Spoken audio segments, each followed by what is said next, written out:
Bien, buenas tardes, estudiantes. Buenas tardes, ¿cómo están? ¿Cómo les va? Conecte frente a la cámara, por favor, que no los veo. Buenas tardes, licenciado, ¿cómo está? Kleiber, ¿cómo está? Otra vez lo veo.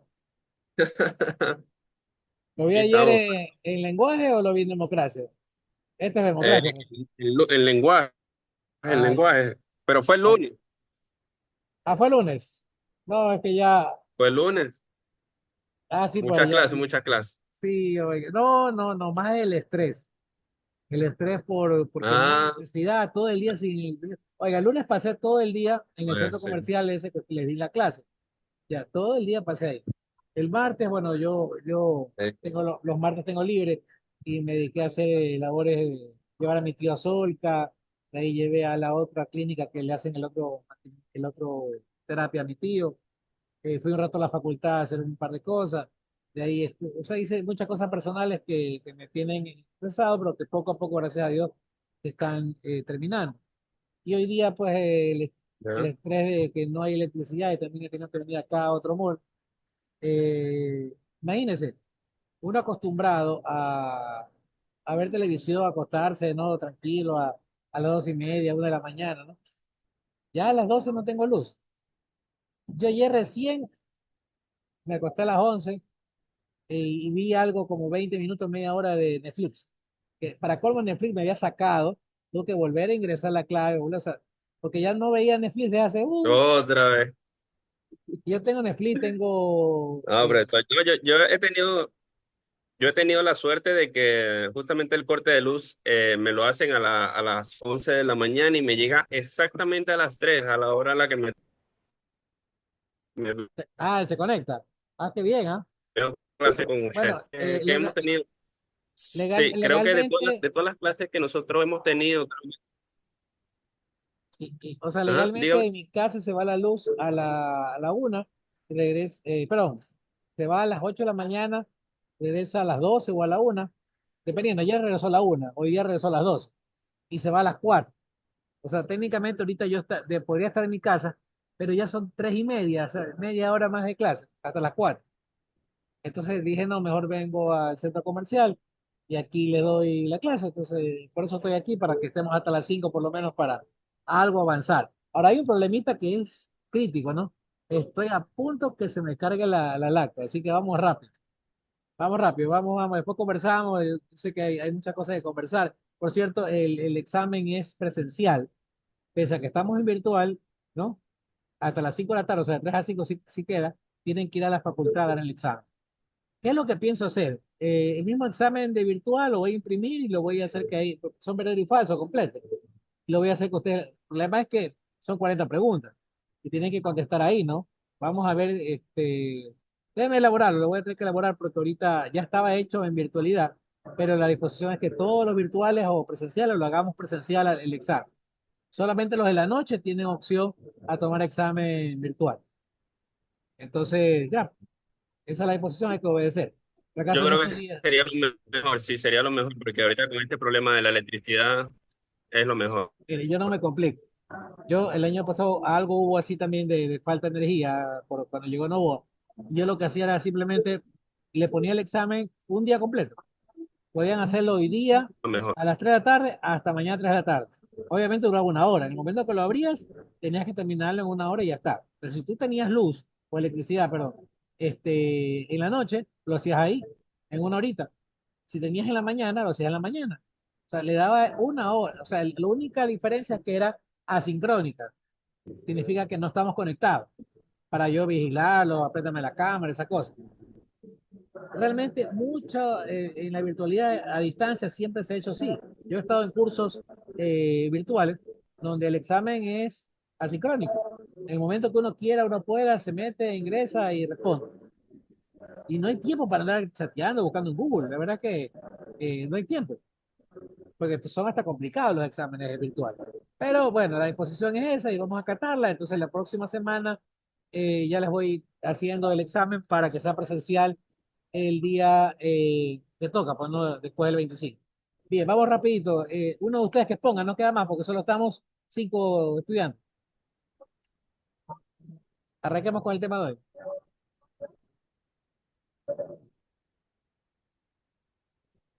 Ya voy, ya lo hago. A ver, toca tema 6, no me equivoco. Clase 6. Sí, porque el 20 no más, sí, el 6. Dele, Clever.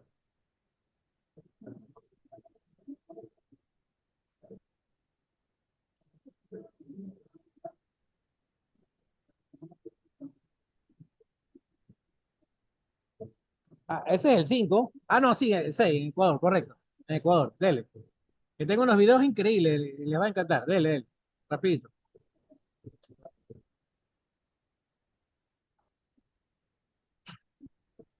Ya, bueno, sí, somos el grupo 8 de democracia. Nosotros vamos a hablar sobre la democracia ya en el Ecuador. Y la evolución de la democracia en el Ecuador desde una perspectiva constitucional. Tras varios decenios de regimiento,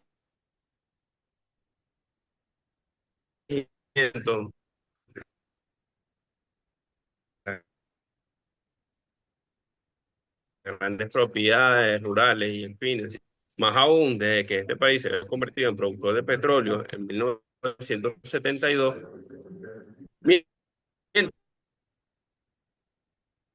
los ingresos de las exportaciones de petróleo al final de infraestructuras realizadas a nombre de la modernización social, lo que hacen planes cuando una junta militar se bañó del poder en 1976, tras derrocar a Guillermo Rodríguez Lara, un dictador apoyado por las hacendadas, el mismo autor del golpe de Estado contra José María Velasco Ibarra en 1972. Esta última inició las reformas necesarias para organizar elecciones presidenciales y legislativas en 1979, bajo la forma de un plan de reestructura jurídica. Este plan incluía, entre otras cosas, una ley electoral acompañada por una reforma a la ley de partidos políticos y una reforma constitucional. La nueva constitución política del Ecuador, aprobada en el referéndum del 15 de enero de 1978, otorgó por primera vez el derecho de voto a los analfabetos, ratificó el régimen presidencial unicameral y fortaleció el poder de intervención del Estado en economía mediante el Consejo Nacional del Desarrollo, CONADE, presidido por el vicepresidente de la República. Pese a que se puede considerar Pese a que se puede considerar que aquella transición puso un fin a los grandes conflictos de las dictaduras militares del siglo XX, la inestabilidad siguió siendo la principal característica de la vida política e institucional del país. En efecto, entre la relación de Jaime Roldós en 1979 y aquella de Rafael Correa en 2006, el Ecuador ha conocido 11 presidentes de la República, lo que lleva la duración promedio del mandato del jefe del Estado a 2 años durante estos 27 años. Cada uno defendió un proyecto de reforma que debió enfrentarse a la complejidad del entramado político y social del país. Mientras la sociedad, a través de diferentes actores, proponía y demandaba un sistema institucional público que responde en forma adecuada a sus necesidades. Por lo tanto, desde el retorno a la democracia, el sistema político ha sido objeto de múltiples ajustes que afectaron a las relaciones entre el legislativo, el ejecutivo, el judicial y la duración de los mandatos, la organización de elecciones, el mandato de escrutinio, la representatividad de los diputados, entre otros.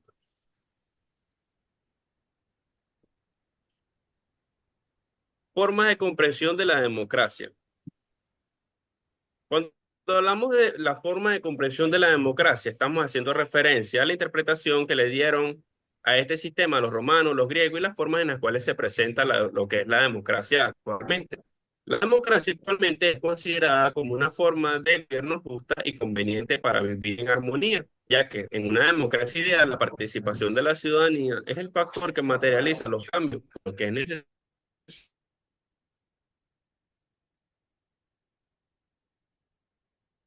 con la participación efectiva, la voluntad, así como con la sinergia entre las tres órdenes de gobierno y la sociedad, la democracia se puede tornar en una realidad ideal. Participación ciudadana y control social. Esta consiste en la intervención de los ciudadanos en la toma de decisiones respecto al manejo de los recursos y las acciones que tienen un impacto en el desarrollo de sus comunidades. Es decir, que esta comprende lo que es toda la participación que tienen los ciudadanos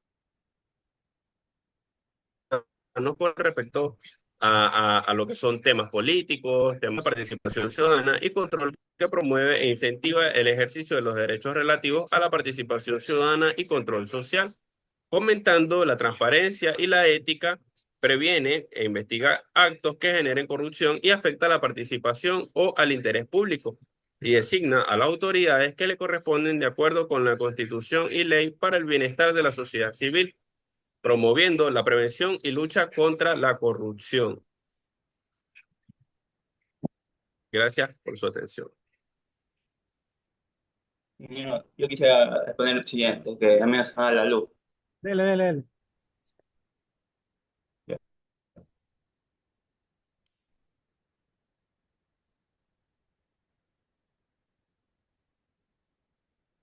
Buenas tardes, ingeniero, economista, somos el grupo 6 y vamos a hablar sobre la evolución de la democracia en Ecuador desde la perspectiva constitucional.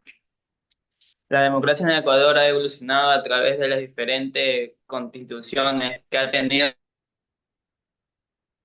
el país, ha experimentado cambios significativos en su sistema político, reflejados en las reformas constitucionales, que han buscado fortalecer la participación ciudadana y los mecanismos de control social.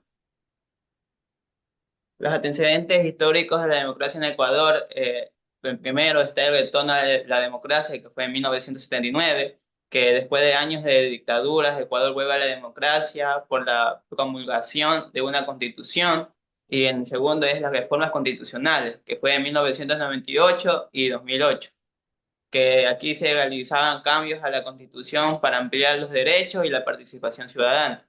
En el tercer punto está la nueva constitución, que fue en 2008. Esta fue la prueba de una constitución que fortalece el papel del Estado y la participación popular. Los cambios constitucionales y su impacto en la democracia estaban la ampliación de los derechos, que son las reformas constitucionales que han extendido los derechos y garantías de los ciudadanos, como el acceso a la información pública y la participación en la toma de decisiones. En el fortalecimiento del Estado, la Constitución de 2008 ha otorgado un papel más protagónico al Estado en la regulación de la economía y la redistribución de la riqueza. En el tercer eje fue la descentralización y autonomía, que se ha promovido una mayor autonomía y descentralización de los gobiernos locales, lo que ha impactado en la toma de decisiones a nivel subnacional. Las formas de comprensión de la democracia, modelos y principios, es que la democracia es representativa, los ciudadanos eligen a sus representantes para que tomen las decisiones en su nombre. En la democracia participativa, los ciudadanos tienen un papel activo en la toma de decisiones públicas a través de mecanismos de participación. La democracia directa es que los ciudadanos toman las decisiones políticas de manera directa sin intermediarios. En el Estado de Derecho es el principio fundamental que garantiza que las autoridades y la ciudadanía actúen conforme a las leyes. La participación ciudadana y mecanismos y desafíos. En las consultas populares, mecanismos de participación directa donde los ciudadanos votan sobre temas relevantes. En la rendición de cuentas deber de las autoridades de informar y justificar sus acciones ante la ciudadanía. En veedurías ciudadanas, organizaciones que monitorean y vigilan la gestión pública para garantizar transparencia. En desafíos, fortalecer la cultura cívica, mejorar los canales de comunicación y ampliar la cobertura territorial. El control social y rendición de cuentas y transparencia. Es hecho fundamental que permita a los ciudadanos monitorear la gestión pública. En las veedurías ciudadanas es el mecanismo de control social que vigilan el uso de los recursos públicos. En la rendición de cuentas, es la obligación de las autoridades de informar y justificar sus decisiones y acciones. En transparencia, principio que garantiza que la información pública sea accesible y verificable. Retos y oportunidades para la consolidación democrática. está el fortalecimiento de las instituciones, que es mejorar la eficiencia y dependencia y credibilidad de los órganos del Estado. El otro es la educación cívica, promover una mayor conciencia y participación ciudadana en asuntos públicos. El tercero es la inclusión y equidad, que es garantizar la igualdad de oportunidades y la representación de todos los sectores públicos, sociales. Cuarto, es el combate a la corrupción, es fortalecer los mecanismos de transparencia y rendición de cuentas. Conclusión y recomendación. La evolución de la democracia en Ecuador ha sido un proceso complejo, con avances y desafíos. Es fundamental continuar fortaleciendo las instituciones, la participación ciudadana y los mecanismos solidarios y transparentes. Gracias.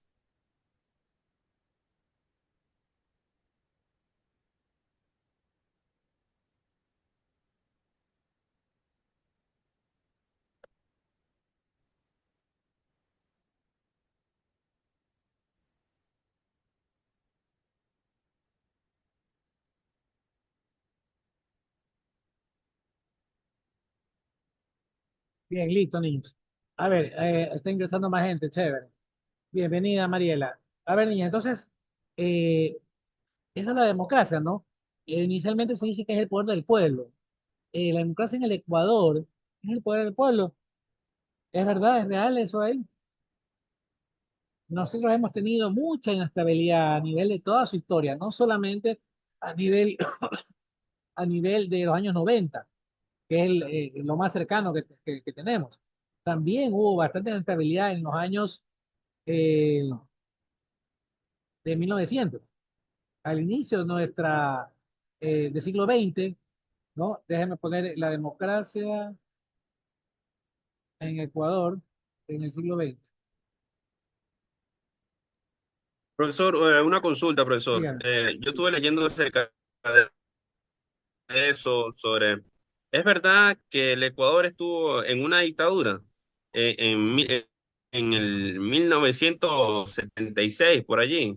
Así es. A ver, déjenme ponerle el video. Yo nací en el 74, ya, y no dictadura, a ver, dictadura eh, en 1970, Ecuador.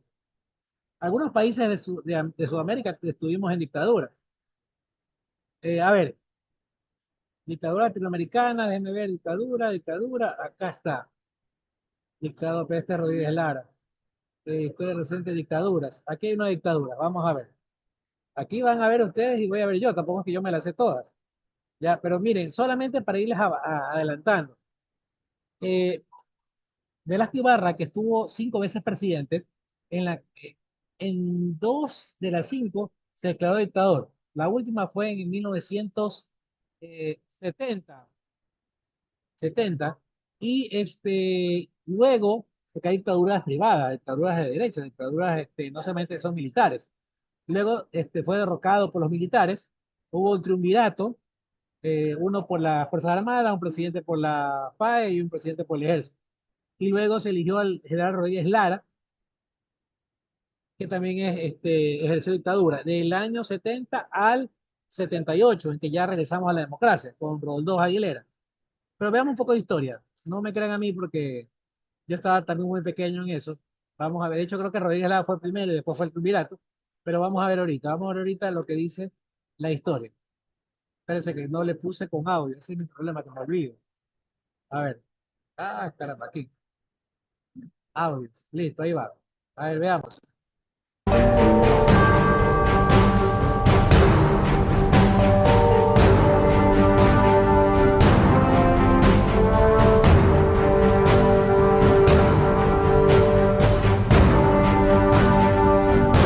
Recordando la historia reciente de nuestro país. Buenos días, Carlos y amigos televidentes. Pulso Político presenta una nueva entrega del segmento La historia reciente de nuestro país.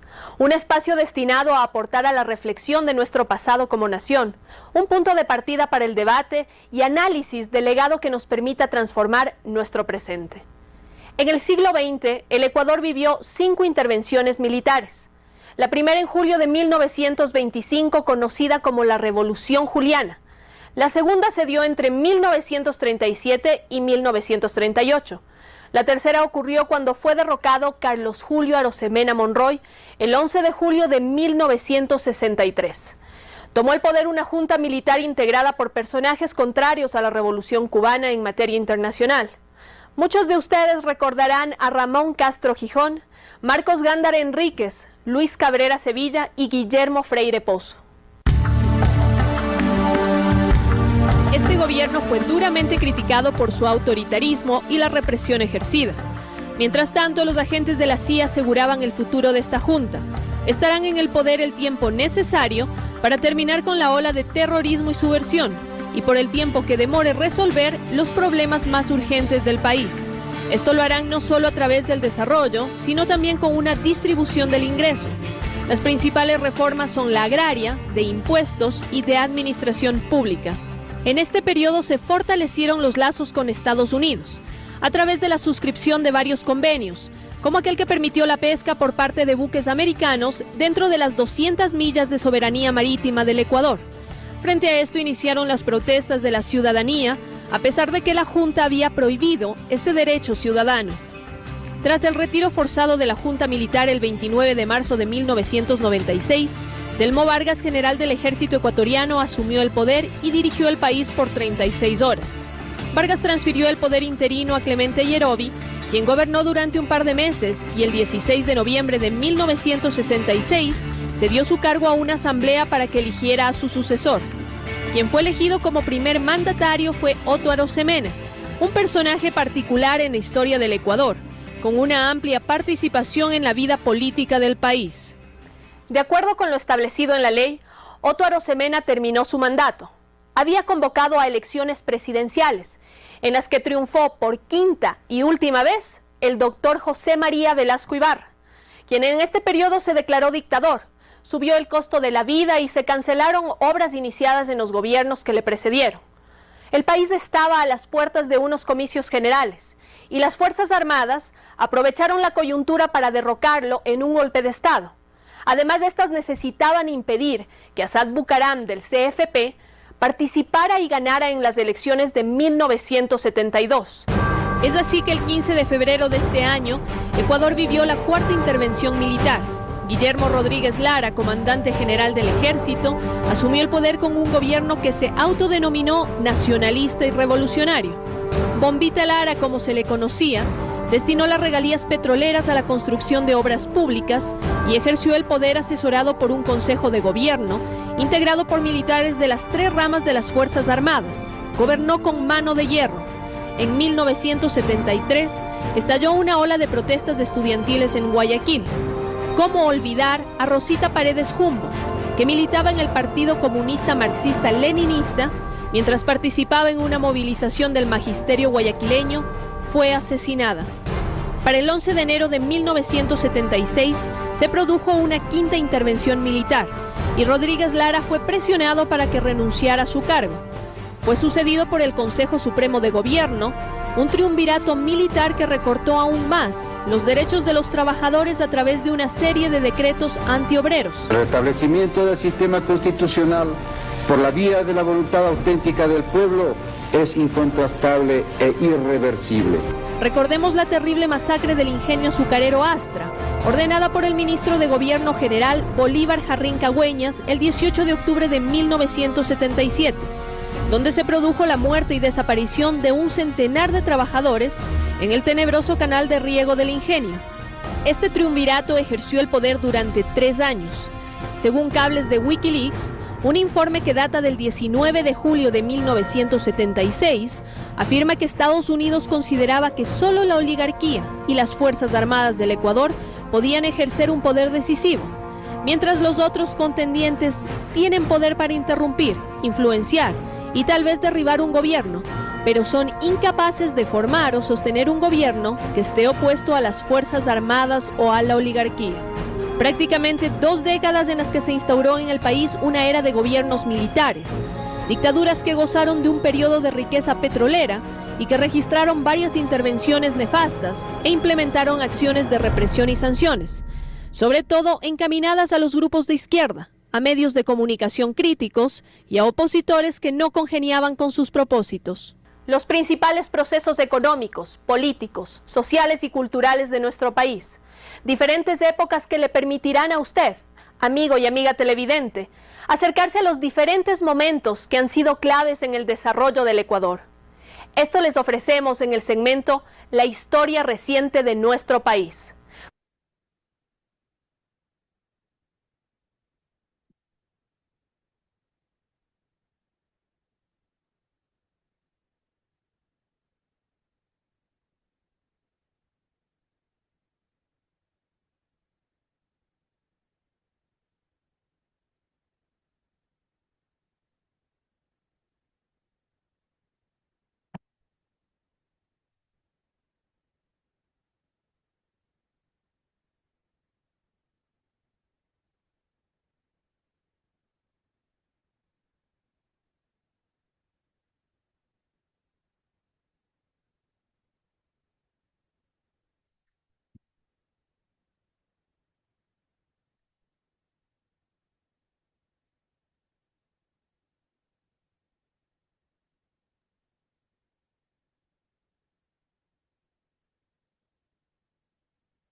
No coge. Ahí cogió, cogió. Uf.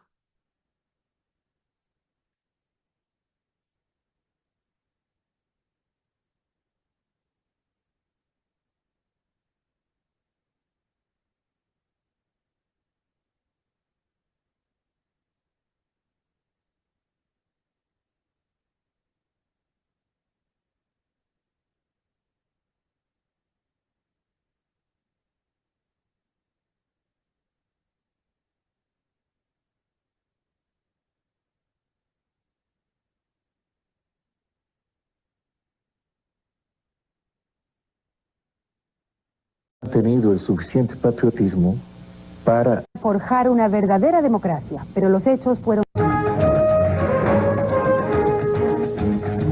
Bienvenidos amigos, el siglo XX se inició en el Ecuador con los magníficos auspicios de cambio introducidos por la Revolución Liberal. El anhelo del país era forjar una verdadera democracia, pero los hechos fueron distintos a lo largo de estas décadas. El orden democrático fue transgredido una y otra vez. Es así como la historia de estos 100 años giró entre gobiernos de elección popular y numerosos regímenes de facto. Revivamos sucintamente los eventos políticos que marcaron al Ecuador del siglo XX, entre la democracia y las dictaduras.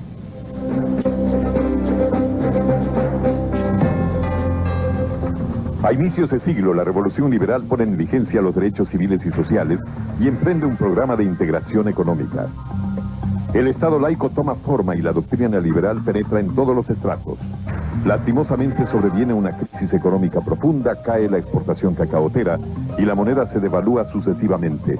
La pobreza acosa por todos los lados y los mecanismos democráticos se vuelven insuficientes para controlar una crisis que beneficia a los especuladores y a los detentadores del poder político.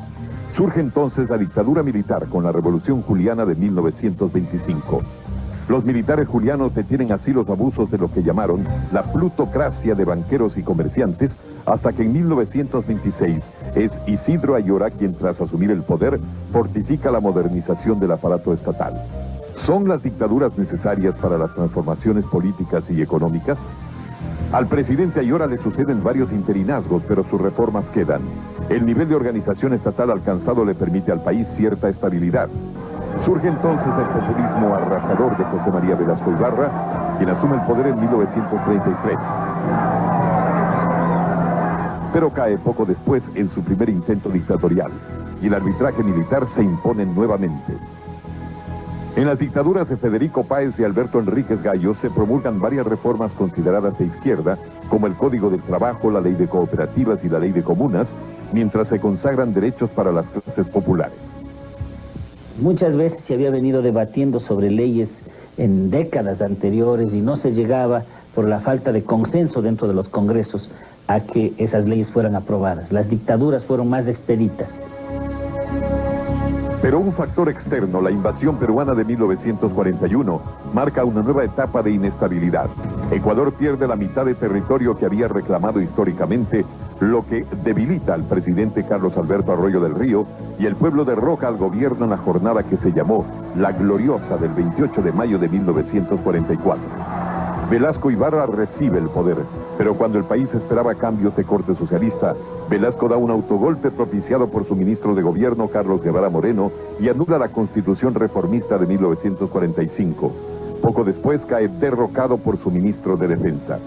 Suceden dos interinazgos que tranquilizan al país, los de Mariano Suárez Ventimilla y Carlos Julio Arosemena Tola. ¿Cuánto tuvieron que ver entonces las cúpulas partidistas y gremiales en la inestabilidad política y económica? La clase política tiene mucho que ver en esto, aunque no es la responsable de situaciones estructurales. Yo creo que sí, que el poder político del Ecuador en gran parte ha obedecido a los grupos de interés, y estos grupos de interés no han tenido el suficiente patriotismo para renunciar a fondo a sus intereses y trabajar por el bien público. Naturalmente hay excepciones, ¿no? Y por eso la democracia del Ecuador ha sido un poco de ficción, ¿no? En la segunda mitad del siglo corresponde al presidente Galo Plaza Lazo forjar una nueva etapa, esta de tranquilidad y progreso. Gracias al camino de prosperidad abierto por Plaza, los gobiernos que le suceden, el tercer velasquismo y el de Camilo Ponce Enríquez, logran terminar sus periodos. En los años 60 se inicia la etapa del reformismo. Velasco Ibarra vuelve a la contienda política y gana las elecciones de 1961. Votemos por Velasco Ibarra y aseguremos la grandeza de la patria. Sus obras atestiguan. Pero su enfoque populista no logra articular reformas que en nuestro país se discutían al calor de las tesis que dominaban el mundo. Y en poco tiempo Velasco es derrocado por el Congreso, mientras su gobierno es definido como el de los enloquecidos por el dinero. Un nuevo golpe militar sobreviene para derrocar en 1963 al presidente Carlos Julio Arosemena Monroy, al calor de la corriente anticomunista que invadía la dirección política en Latinoamérica. Pero el régimen de derecho retorna con una asamblea constituyente y dos interinazgos, los de Clemente Yerovi y Otto Arosemena Gómez. En 1972 un golpe militar termina con el quinto y último velasquismo. Velasco había roto por cuarta vez la Constitución. La última dictadura de este siglo tuvo dos etapas, una reformista con el general Guillermo Rodríguez Lara y otra que terminó entendiéndose con los tradicionales grupos de poder. Pero las Fuerzas Armadas terminaron forjando el retorno a la constitucionalidad. El pueblo aprobó una nueva constitución en 1977 y un año después Jaime Roldós asume los destinos de la nación como el primer presidente de la nueva era democrática. Pueblo ecuatoriano. Lo demás es historia nueva. la historia de un esquema que no ha cambiado. ¿Han terminado acaso las dictaduras en el país? No, no, si es que realmente no hay un cambio institucional que posibilite el gobierno, tarde o temprano van a venir dictaduras. Y yo creo que en este tiempo no han venido dictaduras simplemente porque las circunstancias internacionales no lo permiten. Yo le deseo al país un futuro de democracia, pero eso no implica solamente que haya un sistema constitucional vigente, sino que las raíces de la dictadura, las raíces de la crisis y el conflicto desaparezcan. Es decir, si superamos las bases fundamentales del subdesarrollo, creo que podremos tener una democracia real. La continuidad democrática alcanzada en los últimos 20 años ha sucumbido, en cambio, ante una permanente y dañina pugna de entre las funciones del Estado. La pugna de poderes, eso es lo que ha convertido al Ecuador en víctima del canibalismo político. Así el Ecuador entra en un nuevo siglo sin haber podido afianzar la validez del sistema democrático. Pero al Ecuador del siglo XX no le faltaron grandes líderes para abrir caminos de progreso y guiar al pueblo con intuición y patriotismo. Así es, cuando volvamos veremos a las personalidades más influyentes del siglo que será. ¡Viva la patria! Y también haremos homenaje a las grandes pioneras, aquellas que ampliaron los horizontes de la mujer ecuatoriana.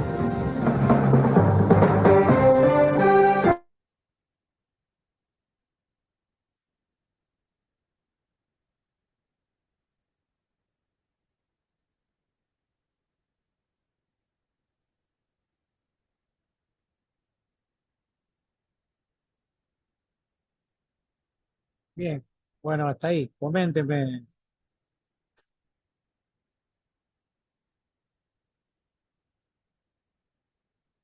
¿Qué les pareció hasta ahí?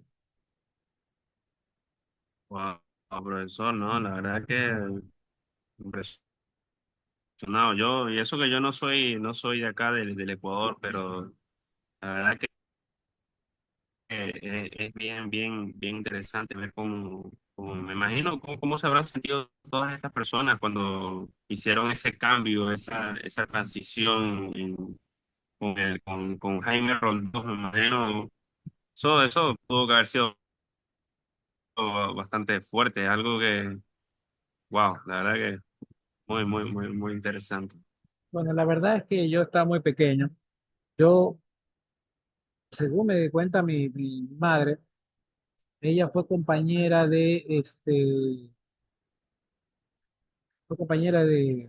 Roldós. En esa época, en la universidad, existía solamente eh, la Católica, creo que la estaban recién fundando o algo así. La Católica fue fundada en el 78, por ahí. Bueno, entonces todos se educaban en las élites y todos se educaban en la Universidad de Guayaquil.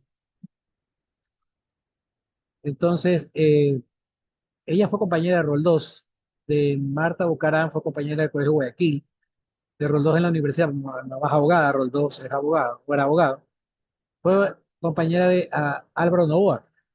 Imagínense toda esa gente, compañeros así de bancas, ¿no? En una sola facultad. Y León Roldós también, que es el hermano de Jaime Roldós. Dice mi mamá que Jaime Roldós iba a mi casa, bueno, a la casa de ella, pues yo todavía no nacía. Yo nací, bueno, nací en el 74, 78, sí puede ser. Bueno, ya fue cuando no era presidente, ya había visitado la casa. Habían ido a estudiar, iba Marta también para allá. Eh, de hecho, me dice mamá que le había ofrecido Roldós ser ministra de Educación a mi mamá. Mi mamá tenía años ya trabajando en eso. Pero bueno, nunca se dio y bueno, ya pues, después la historia lo que cuenta. Pero bueno, por ahí preguntan, ¿y por qué tanto golpe militar? Y ahora no tenemos esos militares valientes. A ver, ojo, cuidado. Siempre se quejan la gente de las dictaduras, se quejaban de la dictadura de Correa. Dictadura es algo serio. Para mí Correa no fue dictador nunca. Simplemente tenía poder político y hacía obras y todo lo demás. Ahora, por ejemplo, Novoa, aunque no es dictador, está haciendo cosas dictatoriales como sacar a su vicepresidenta, sacar a Topic de la contienda política. porque tiene poder político. Maneja el Tribunal Supremo Electoral, el CNE, pero el Tribunal Contencioso Electoral. Entonces, esos son tintes de dictadura. Pero ya una dictadura como tal, como la conocemos o la hemos estudiado en los años 70 y antes en nuestra historia, es cuando los militares toman el poder o cuando un presidente, sin ser militar, como Velasco Ibarra, tomó el poder por la fuerza. Significa que desconoce el Congreso Nacional en esa época, hoy Asamblea Nacional, lo desconoce y se nombra totalmente dueño del poder y puede ordenar todo por simple decretos nada más, sin necesidad de pasar por orden constitucional, sin pasar por orden de la Asamblea, control constitucional, nada. O sea, ahí solo existe la orden del presidente de la República en el caso de que sea un dictador o de los militares en el caso de que ellos asuman el poder. ¿Ok? ¿Por qué tanto golpe militar? Mucha inestabilidad política, demasiada, y aparte que siempre los, los presidentes o los gobiernos llegaban por el apoyo popular y después lo que hacían era alejarse del pueblo y tomar decisiones ante el pueblo. Eh, en la época del año 90, Es bastante fuerte. Es ¿vale? bastante fuerte, profesor. Lo que es una dictadura es muy, Sí, hay muy fuerte. dictaduras que matan a la gente. De hecho, se perseguía a la gente de izquierda, se perseguía a la gente Y se lo digo yo comunista. que Por ejemplo, Pinochet en vengo Chile ya mató mucha gente que opinaba distinto. Se cortan todas las libertades, ¿no? Hay toques de queda. O sea, un sinnúmero de cosas que nosotros no vivimos, gracias a Dios, en esa dictadura, pero que no queremos que vuelvan a y ocurrir. se lo digo Entonces, yo que vengo ya dígame, no lo escucho bien. Dice, no tenemos militares valientes. No es cuestión de valentía, es cuestión de que el militar está para eh, respetar la Constitución. Entonces, que un militar rompa la Constitución no es valentía, es simplemente no es obediente a lo que dictamina el pueblo. Para mí, la dictadura militar no es buena, ni de derecha, ni dictadura militar de izquierda, lo que sea. Por eso estamos estudiando democracia, ¿no? Que debemos tener el orden democrático, la Constitución como directriz principal de nuestro horizonte y no caer en esos deseos de que haya militares y que cambien las cosas. O sea, si usted pide militares, y tanto se quejaban de Correa, que es mano fuerte, que es un dictador, y ahora piden dictadores. O sea, no tiene lógica. Correa era, es verdad, mano fuerte, pero no era dictador. Hizo miles de obras, controló a los políticos de derecha que ahora están haciendo de la suya en el país. Me dice, León Férez Cordero fue dictador. No, tampoco. Pérez Cordero fue un presidente de mano dura también, similar a lo Correa. La diferencia es que el uno es de derecha, el otro de izquierda. León también sí hizo obras, Correa hizo mucho más. Son ideologías distintas nada más, pero ninguno de los dos era dictador. Es que realmente no hemos conocido nosotros en nuestra temprana edad lo que es una dictadura. Y por eso nos parece algo a bonito. mí, a Y no mí, es nada bonito, no es nada bonito. sí, profesor, a mí la verdad que sí me toca bastante ese tema por la situación bueno, ya para nadie es un secreto la situación de Venezuela, que ya lo último que quiso hacer bueno, este señor, que ya prácticamente como que no, nos quiere prácticamente como que quitar la nacionalidad, prácticamente, porque no nos deja ni siquiera ingresar con nuestra propia cédula de identidad, ni siquiera. O sea, que si está vencido no podemos ingresar a nuestro país, siendo nosotros, nada, la verdad que ese tema, la verdad que a mí me toca bastante. Yo sí, Bueno, sí, sé yo sé que no no quiero quiero ni imaginar meterme, cómo habrá sido en esa época, no quiero meterme en ese y tema, sé que no quiero ni eh, imaginar cómo habrá sido en esa época, pero y es fuerte. si tienes tú la cédula caducada, lo más lógico es que vayas al consulado de tu país o a la embajada, actualices la cédula y ahí vayas libremente. A nivel de el Pacto Andino, nosotros somos libres de ir con la cédula. Por ejemplo, yo puedo ir a Venezuela con mi cédula, a Perú puedo ir con mi cédula, sin necesidad de pasaporte. Sin embargo, yo he ido con mi pasaporte, he pasado mi pasaporte, he visitado Venezuela, he visitado Perú, Colombia, porque así son las reglas de cada país. Cada nacionalidad es distinta. Si a mí no me dejan ingresar porque tengo la cédula caducada, yo también me sentiría mal. pero ya cada país debe poner sus exigencias para la entrada o salida de sus habitantes. Entonces, que No, eso defina que es no, una dictadura, no, no creo que este defina señor, una de verdad dictadura. que sí, no, no es que él ha aplicado muchas cosas que claramente dentro del país que nos ha afectado mucho Sí, a nosotros. de hecho no lo Si no, dudo. de lo contrario, no hubiéramos emigrado De hecho no lo dentro dudo. del país que nos ha Así afectado mucho mismo, a nosotros. Si todo- no, de lo contrario, no hubiéramos emigrado. mira, nadie migra por turismo. O sea, uno viaja por turismo, va, conoce y regresa. Pero nadie migra de su país porque está feliz con la situación actual. Entonces, en el Ecuador también ha tenido olas migratorias en el 99 con el feriado bancario, que ya les voy a poner el video para que vean lo que fue el feriado bancario. Y también ahora en la época de Lazo, y de nuevo han migrado bastantes personas. Entonces, cuando alguien migra de su país, significa que adentro no están nada las garantías para que continúe ahí. Son personas que a veces hasta venden su casita para poder pagar a alguien que lo pase por la frontera para buscar mejores días. Y es por la incapacidad de los gobiernos locales, sea de derecha, sea de izquierda, de generar los beneficios para el país para que se quede uno.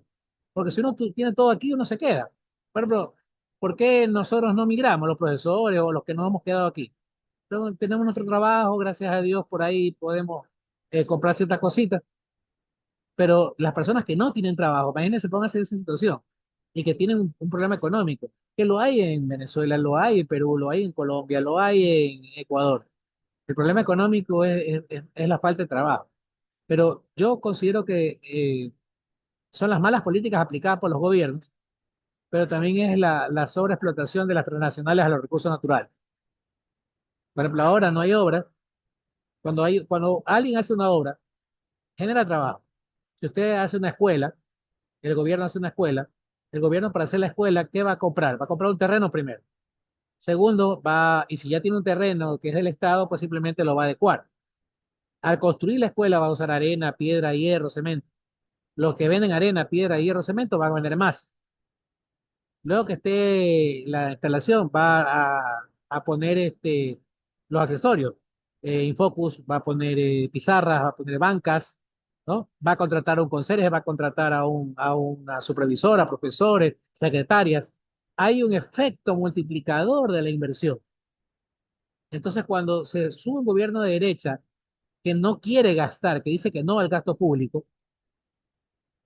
y sube uno de izquierda que sí dice sí, vamos a gastar, vamos a hacer escuelas. Entonces ahí hay una dicotomía entre las dos posiciones. Yo prefiero que un gobierno de izquierda suba y que haga escuelas a que uno de derecha suba y no haga nada y crea que eso es bonito. O vamos a decir que hace 8 años no hay una escuela nueva, hace 8 años no hay un hospital nuevo. O sea, nos sobran los hospitales, nos sobran las escuelas, nos faltan escuelas, nos faltan carreteras, nos faltan hidroeléctricas. Si en 8 años hubieran hecho una, dos hidroeléctricas más de las que hizo Correa, tendríamos electricidad. Tienen que hacerla del otro lado donde no hay sequía, del lado oriental, del lado, perdón, occidental, no del lado oriental, donde es la sequía. Si hubieran hecho termoeléctricas, no han hecho ni una en 8 años, con una, dos, tres, cinco de termoeléctricas, no tendríamos apagones. Entonces, esa inversión pública es la que es buena y la que llaman despilfarro. ¿Cuál es el problema de ese supuesto despilfarro? Que si yo no hago la escuela, los profesores no tienen trabajo, los alumnos no tienen donde estudiar. El que hace las bancas no vendió 1000 bancas que tiene la escuela. El que vende las pizarras no vendió las 10 pizarras de cada curso, una de cada curso. Los que venden escritorios no vendieron escritorios. Los que venden infocos no vendieron infocos. Entonces, al haber 8 años de que el Estado no compró, no se dinamiza la economía. Entonces, es muy fácil decir no al gasto público, no gastemos, es que el Ecuador no debe gastar. No, no, debe gastar. Es como que tú tengas tu casa, más que nada la gente pobre, ¿no? Yo me refiero en general, no a usted específicamente, pero que uno tenga la casa y uno tenga el dinero en el banco para ahorrar algún día usarlo, pero las paredes de la casa están sin enlucir, sin pintar. El piso es de tierra, ni siquiera está cementado, ni siquiera tiene baldosa. El baño es una letrina y no está adecuado. Cama no tengo, vivo en un cáter. No hay televisor, o ven mucho hay un televisor por toda la casa. No hay aire acondicionado, sino ventilador. Entonces, es tener dinero sin tener los beneficios del trabajo.